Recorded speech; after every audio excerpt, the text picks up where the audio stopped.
The movie begins with a story of a kingdom that used to live in peace. The people believed that they had nothing to fear until an evil monster attacked them one day. During this time, a hero named Glorith rose to save the kingdom. To make sure that the kingdom's people were never in danger again, she trained an elite force of knights and ordered that their descendants would protect her people for years to come.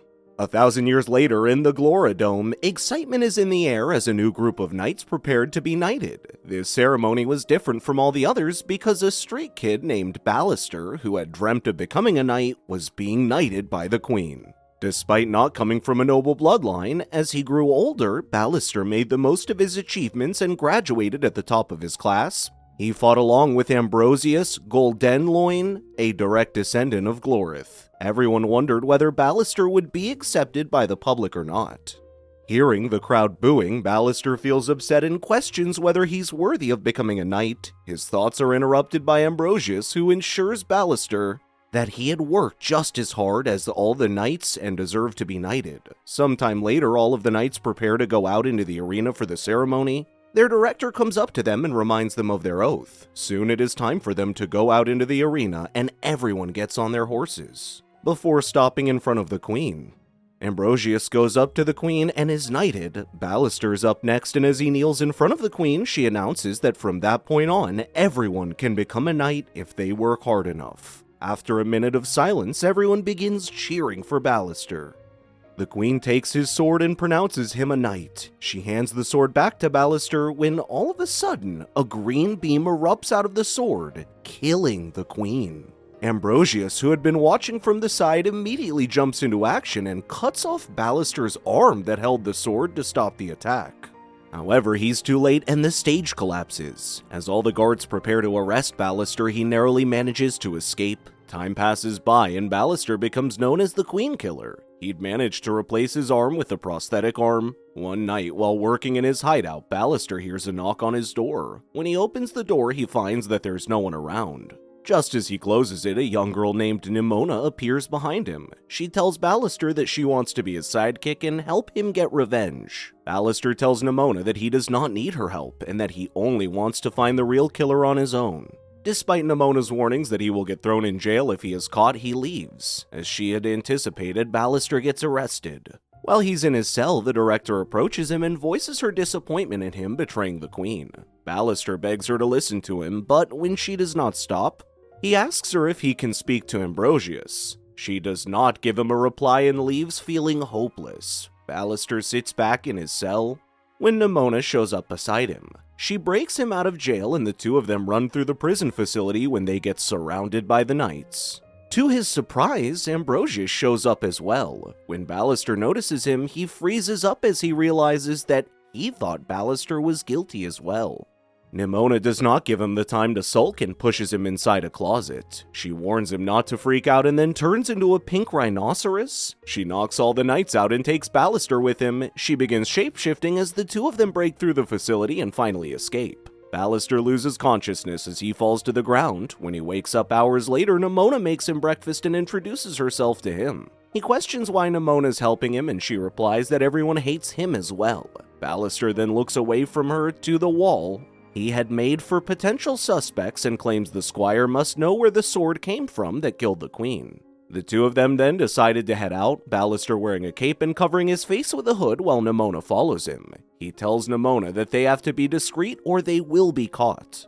Just then they hear a loud alarm go off. The director appears on the screen and announces that due to the attack on the facility, they are tightening their security. Meanwhile, back at the facility, Ambrosius asks the director to let him lead all the knights so that they can capture Ballister. Back in the streets, Ballister and Nimona make their way to the subway station when he spots a knight checking the faces of everyone who has their faces covered. Ballister tells Nimona to create a distraction so that they can get on the train. Nimona shapeshifts into Ballister and distracts the knights. She then turns into a mouse and gets on the train with Ballister.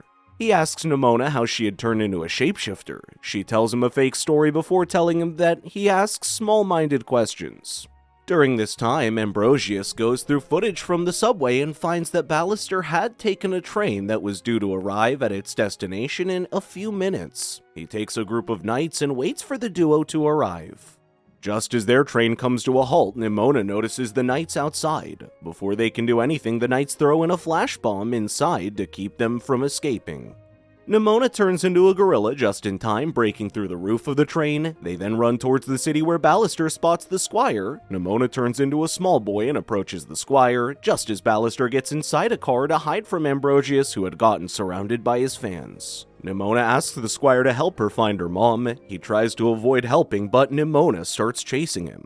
Ballister, on the other hand, gets ambushed by a car saleswoman, and she begins telling him about the car. He accidentally starts the car and hits the squire, knocking him out. He, along with Nimona, stuff the squire into the car's truck, and are about to escape when all the knights come up behind them. Ambrosius spots Ballister, but when he looks at his lover, he's unable to shoot. This gives the two of them a chance to escape. They stop in a dark alleyway and question the squire about him switching the sword. He swears he did not do anything and shows him a video that he had accidentally recorded. In the video, the director goes up to Ballister's army and switches out his sword. Feeling betrayed, he walks away from the squire. Nimona tries to cheer him up and tells him that once he uploads the video, his name will be cleared. He refuses to upload the video for everyone to see because that would break everyone's trust in the institution. He informs Nimona that they need to show the video to Ambrosius. The scene cuts to Ambrosius, the director, going back to the facility. As they land, Ballister comes out of hiding and tries to show Ambrosius the video. Before he can play the video, a knight named Todd shoots a laser at the device, causing it to break. Ballister tries to beg Ambrosius to believe him, but he points his sword at him and Nimona. This does not sit well with him, and he gives Nimona the green light to attack. She starts shapeshifting and begins attacking the knights, while Ballister picks up a sword and starts fighting as well. He goes head-to-head with Ambrosius and voices his disappointment over him not believing anything that he had said. With Nimona busy taking down other knights, Todd uses his laser again and manages to throw Ballister across the street. He starts punching him when Nimona notices them. She runs towards Ballister, but the knights use powerful weapons to take her down. Nimona only remains down for a moment before transforming into a dragon and getting rid of all the knights. Just then, she spots a child who picks up a sword to defend herself. Nimona immediately shifts into a little girl and tries to assure the child that she's not a threat. However, the child calls her a monster before running away. Before anyone can attack them again, Ballister takes Nimona and manages to escape the knights once again. When they get back to the hideout, Nimona tells them that the real monsters are children who were taught to kill anyone who was different. Seeing Nimona so down, Ballister suggests they should go over the wall because people are not going to change their opinion of them. Hearing this, Nimona tells him that he had changed his opinion about her and that people will change their opinion about them as well. At the facility, Ambrosius confronts the director. He asks her if what Ballister had told him was true. She tells him that she had warned the queen that cracks had been appearing in the wall. Despite her warnings, she'd made Ballister a knight and had gone against Glorith's commands, which is why she had swapped Ballister's sword. She takes out Ballister's sword from her closet and stabs Ambrosius with it. Suddenly, Ballister appears inside the director's office with a voice recording of the director admitting to killing the queen. The Ambrosius that she had stabbed turned into Nimona. The two of them then jumped off the roof and escaped from the facility while the director watches in shock. Back at their hideout, Ballister uploads the video of the director for the public to see. This causes chaos to erupt as everyone begins calling the director a liar. Ambrosius sees the video as well and heads to the director's office to arrest her. He finds her inside a tunnel and she shows him an ancient scroll, saying that this explains everything. Later that night, Ballister received a message from Ambrosius asking to meet. He leaves Nimona sleeping and goes to meet Ambrosius in hiding. They meet at a bar. Before they can begin talking, they hear the director on the TV who announces that the recording is of Ballister and Nimona. Hearing this, Ballister immediately tells Ambrosius that the director is lying. Ambrosius then shows him the scroll with a picture of Nimona attacking Glorith. He tells Ballister that Nimona had tricked him. Angry, he gets up and leaves with Ambrosius following him. Ballister yells at him and tells him to leave him alone. However, Ambrosius tells him that he loves him. Ballister does not reply and runs away. From the shadows, Todd watches the two of them. When he gets back home, Ballister confronts Nimona and the two of them get into a fight. All of a sudden, they hear a commotion outside the hideout and they get surrounded by Todd and the other knights. Nimona runs out of the hideout and comes across a well. She's reminded of the time when she did not fit in with anyone until she met a young girl who accepted her for who she was. One day the girl's parents called Nimona a monster, and the girl who turns out to be Glorith called her a monster as well. Nimona, panicking, turns into a shadow monster and starts heading towards the city. As the knights start assembling in the city, the monster begins attacking. She starts wreaking havoc while Ballister rushes to the city. It hits Nimona and she falls down. She then gets up and drives herself towards the sword held by Glorith's statue.